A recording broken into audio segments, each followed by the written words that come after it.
Have you ever experienced this? You had a terrible day at work. Your boss was on your case.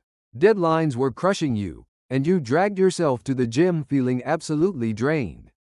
Then something weird happened. The weights you normally lift felt impossible. Your body felt heavy, you couldn't focus. And afterward you felt even more exhausted. And then this question hit you: does working out when stressed actually prevent muscle growth? Are you wasting your time? This is one of the most common questions in fitness communities, and surprisingly, the answer is far more complex and fascinating than you might think. I personally struggled with this exact issue years ago. During an incredibly stressful period at work, I was training hard, but actually losing muscle mass. It was frustrating and confusing. Why wasn't my effort paying off? That's when I started digging into the research, and what I discovered was absolutely eye-opening. First, you need to understand what stress does to your body. When you're stressed, your body releases a hormone called cortisol. Now, cortisol isn't inherently bad.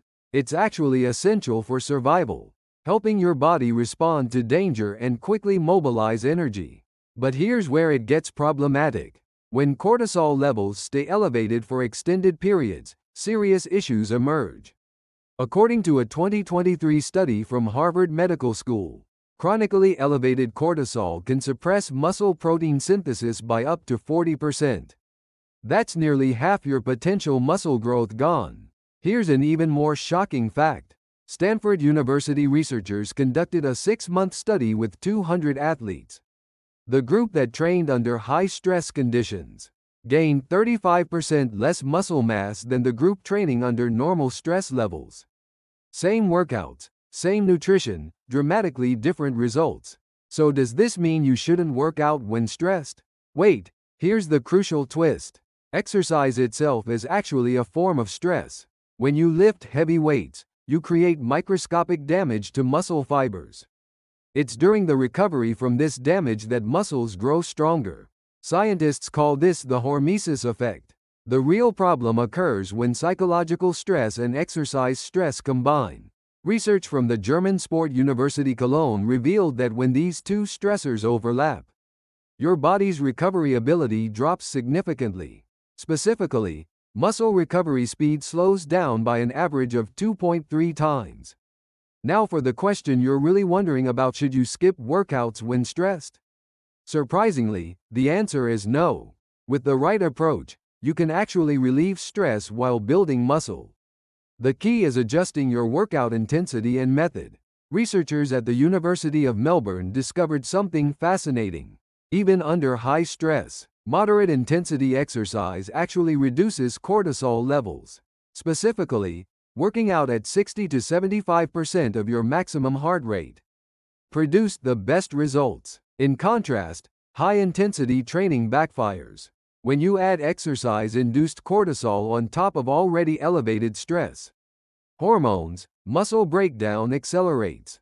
A University of Toronto study found that participants who did high-intensity training under stress actually lost 1.8 kilograms of muscle mass over 1 month. But here's where it gets really interesting.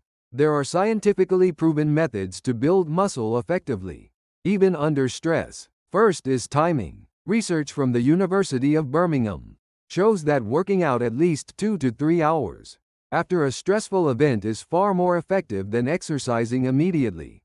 This allows cortisol levels to stabilize somewhat. If you had a stressful day at work, going home for a shower and light meal before hitting the gym is better than rushing there directly. Second is exercise selection. Under stress, isolation exercises work better than compound movements. For example, leg extensions or leg curls are more effective than squats or deadlifts. A study from the University of Amsterdam with 150 participants found that the isolation exercise group gained 22% more muscle than the compound exercise group under stress conditions. Third is rest periods between sets. Extending rest by 30 seconds to 1 minute more than usual helps significantly. According to research from Waseda University in Japan, muscle recovery speed slows under stress, making adequate rest essential. The group with longer rest periods showed 18% better workout performance. Fourth is nutrition timing. Pre- and post-workout carbohydrate intake is especially critical. The Paris Institute of Sports Medicine found that under stress, muscle glycogen stores are 25% lower than normal. Consuming complex carbohydrates like bananas or sweet potatoes 1 hour before training, and protein with carbs within 30 minutes after, becomes crucial. Fifth is sleep. This cannot be overstated. A long-term study from Sweden's Karolinska Institute showed that combining high stress with insufficient sleep reduces muscle synthesis rates by a staggering 58%. Conversely, with 7 or more hours of sleep, even high stress had minimal impact on muscle growth. Here's something even more intriguing. Appropriate exercise actually helps relieve stress. Mayo Clinic researchers found that people who exercise regularly have stress hormone levels that are 23% lower on average. Resistance training particularly promotes endorphin release, improving mood and increasing serotonin levels to reduce depression. Let me share a practical method I recommend. On highly stressed days, boldly change your usual routine. Reduce weight by about 20% but increase repetitions. For example, if you normally bench press 80 kilograms for 8 reps, do 60 kilograms for 12 to 15 reps instead. This provides adequate muscle stimulation without overwhelming your nervous system. Another effective approach is spending 5 to 10 minutes doing meditation or breathing exercises before your workout.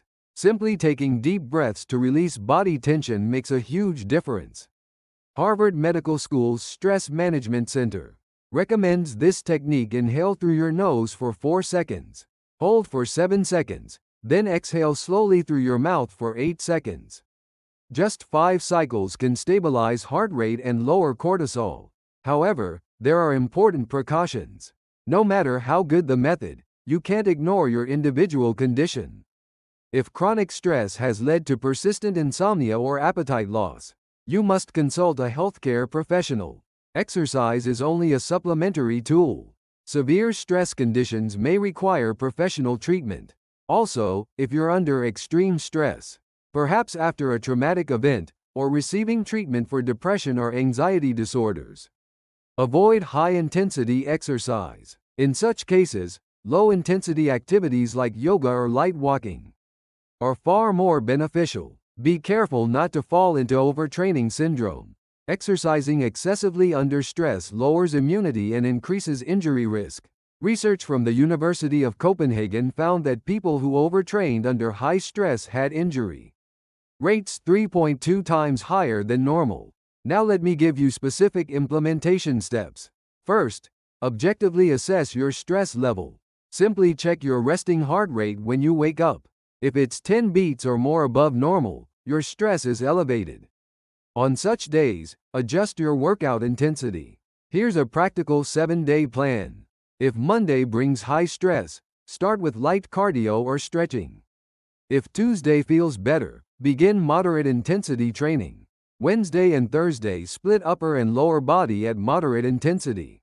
Friday goes light again. Weekend includes adequate rest with active recovery like yoga or swimming. Nutrition matters too. Under stress, consume foods rich in magnesium and B vitamins. Spinach, almonds, avocados, and salmon help lower cortisol. The omega-3 fatty acids in salmon particularly reduce inflammation and promote muscle recovery. Always include a cool-down period after workouts.